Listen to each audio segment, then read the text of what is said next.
Hello guys, welcome to my channel and advance Merry Christmas po sa lahat. For today's video guys, ipapakita ko sa inyo yung aking PVC toy gun. Pero hindi pa tapos guys, kita nyo naman. Uunahin muna natin itong guys, gas pump. Papakita ko sa inyo kung paano ina-symbol itong gas pump guys. Yan kung paano siya ginagawa.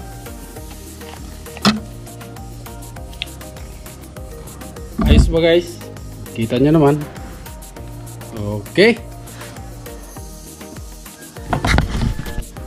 Guys, bago ang lahat, shoutout nga pala kay BBP Mix Vlog Official.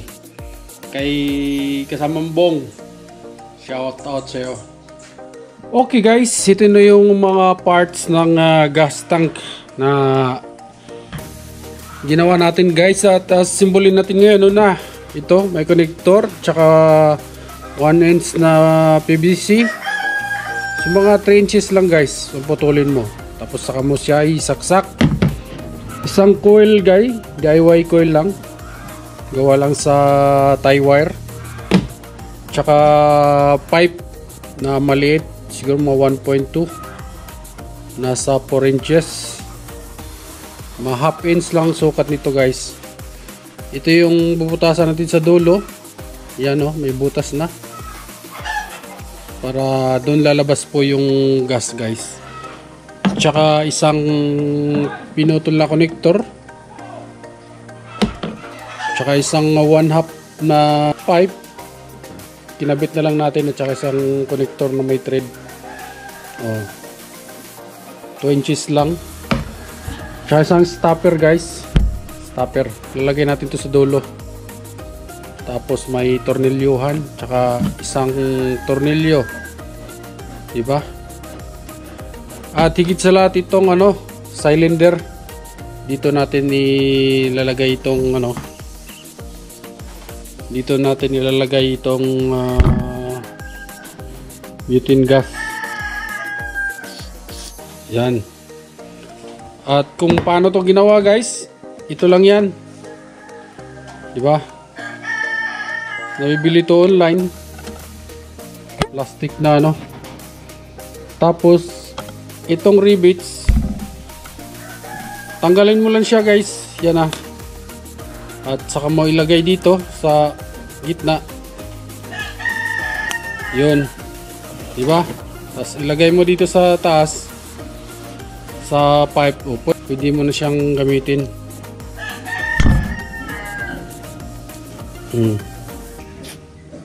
Pwede na siya. DIY lang, instant na kaagad. Diba?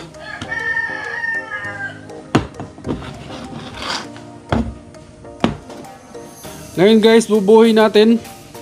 Una, ito binuo na natin yung 1 inch at saka itong connector na may thread. Itong thread para dito sa para sa loob ng tangke. May na rin to, may female na to sa ilalim para may kabit natin. Ngayon, ipapasok mo lang to sa bawasan mo lang ng konti. Yan, pukpukin lang. Yun pwedeng martilyo, pwedeng pliers lang. Pagkatapos guys, nabuo na to.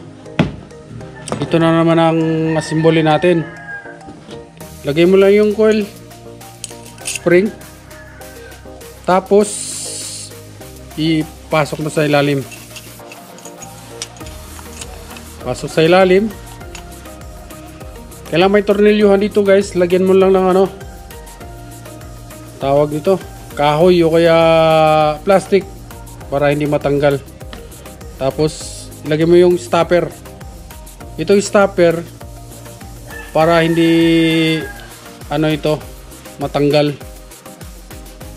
Tornilyo lang natin siya.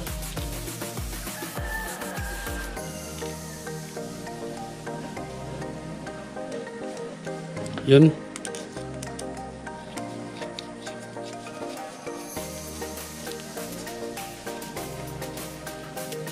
Di ba? At syempre guys, may butas na yan. Binutasan na natin para dyan lalabas yung gas. Pag nakalock yan, safe yung ano, hindi siya sisingaw. Tapos dito yung ano na, cylinder, yung pag dadaanan ng ano, butane gas natin. Saksak lang din yan, tulak mo lang. Ganyan na siya guys. Tsaka isang connector na pinutol para safe siya. May takip. Yun o. Yun. Kaya yan na siya guys. O, di ba? Kita nyo? Ito yung gamit natin, butane. Lagyan mo lang siya dito sa dulo. Konting tulak. Yeah. O, di ba? Narinig nyo? O. Okay natin ubusin. Sayang yung butane ko guys. Yun lang guys, napakadali. O. Ngayon, pwede mo na siyang ilagay dito sa tangke sa harapan. Naka ano na siya guys. Naka tornilyo din yan. O. Naka tornilyo lang siya. Pwede mo na siyang ikabit. Oh, tabingi yata. So, yun lang guys. Next time, itong buong PVC tuiga na yung vlog natin. Kaso, hindi pa siya tapos. Marami pa tayong gagawin guys. Pero, okay na siya. Kaso, gagawin pa natin yung kanyang ignition o electric sparks. Hindi pa gumagana. Tsaka ito, tatapusin natin itong gas pump niya guys. Okay, thank you for watching. See you next time. Babu!